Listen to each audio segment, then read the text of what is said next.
Assalamualaikum warahmatullahi wabarakatuh. Hai teman-teman, perkenalkan nama saya Nevi Agustina dengan NIM G701200008. Saya dari jurusan Farmasi Universitas Tadulako. Nah, di sini saya akan menjelaskan sedikit mengenai farmakodinamik, farmakokinetik, dan biotransformasi dari obat ibuprofen. Nah, langsung saja kita ke penjelasannya. Nah, pertama-tama kita harus tahu dulu bahwa obat ibuprofen adalah obat antiinflamasi non-steroid atau yang biasa disebut dengan NSAID. Nah, yang banyak digunakan untuk sifat analgesik, antiinflamasi, dan antipiretik. Nah, pada dosis rendah di atas 800-1200 mg per hari, itu ibuprofen diindikasikan untuk mengurangi rasa nyeri dan peradangan ringan, termasuk sakit kepala, nyeri otot, sakit gigi, demam, sakit punggung, dan disminor.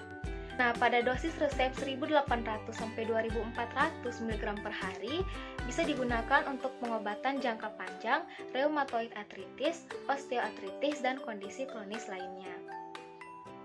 Nah, obat ibuprofen juga memiliki rumus struktur seperti ini. Dan rumus molekul C13H18O2 dan dengan berat molekul 206,29 gram per mol. Nah, obat ibuprofen bekerja dengan cara menghambat siklooksinase 1 dan siklooksinase 2 serta membatasi produksi prostaglandin yang berhubungan dengan respon inflamasi. Nah, selanjutnya kita akan membahas sedikit mengenai farmakodinamik dari obat ibuprofen. Nah, untuk menimbulkan efek analgesik, ibuprofen bekerja pada hipotalamus dengan cara menghambat pembentukan prostaglandin di tempat terjadinya radang dan mencegah sensitisasi reseptor rasa sakit terhadap rangsang mekanik atau kimiawi. Nah, ibuprofen akan menurunkan suhu badan hanya dalam keadaan demam. Demam yang menyertai infeksi dianggap timbul akibat dua mekanisme kerja, yaitu pembentukan prostaglandin di dalam susunan syaraf pusat sebagai respon terhadap bakteri pirogen dan adanya efek interleukin 1 pada hipotalamus.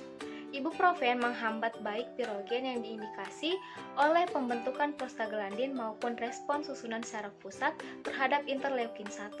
Nah, sehingga dapat mengatur kembali termostat di dalam hipotalamus dan memudahkan pelepasan panas dengan jalan vasodilatasi. Nah, selanjutnya kita masuk pada farmakokinetik dari obat ibuprofen. Nah, sebelum itu kita harus tahu dulu bahwa farmakokinetik dia mencakup 4 proses di dalam tubuh, yaitu yang pertama proses absorpsi, yang kedua proses distribusi, yang ketiga proses metabolisme, dan yang terakhir proses ekspresi atau yang biasa disebut dengan proses ATME. Absorpsi ibuprofen cepat melalui lambung dan kadar maksimum dalam plasma dicapai setelah 1-2 jam. Waktu paruh dalam plasma sekitar 2 jam dan 90% ibuprofen terikat pada protein plasma. Onset sekitar 30 menit dan durasi ibuprofen sekitar antara 6-8 jam. Nah, absorpsi jika diberikan secara oral mencapai 85%. Selanjutnya, obat ibuprofen didistribusikan ke seluruh jaringan tubuh, terutama berkonsentrasi dalam cairan sinoval. Keberadaan obat ibuprofen dalam cairan sinoval adalah lebih lama daripada dalam plasma. Obat ini terikat pada protein sekitar 90-99%, terutama dengan albumin. Metabolit utama merupakan hasil hidroksilasi dan karboksilasi di metabolisme di hati untuk dua metabolit utama aktif yang dengan cepat dan lengkap dikeluarkan oleh ginjal. Kemudian, waktu paruh obat dalam serum adalah sekitar 1,8-2 jam. Nah, ekspresi ibuprofen lengkap dalam 24 jam setelah dosis terakhir. Sekitar 45-79% dari dosis obat yang diabsorpsi per oral ditemukan dalam urin dalam bentuk metabolit, sedangkan bentuk ibuprofen bebas atau terkonjugasi masing-masing adalah sekitar 1%. Nah, selanjutnya kita masuk pada biotransformasi dari obat ibuprofen.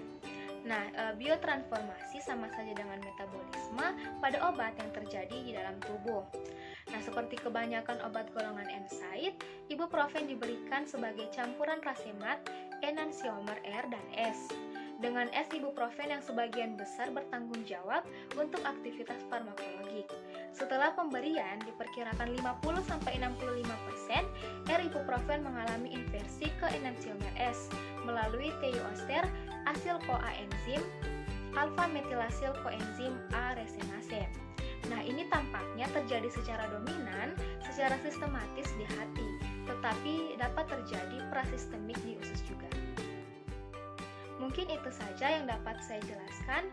Kurang dan lebihnya saya mohon maaf. Wabillahi taufiq wal hidayah. Wassalamualaikum warahmatullahi wabarakatuh. Terima kasih. Bye.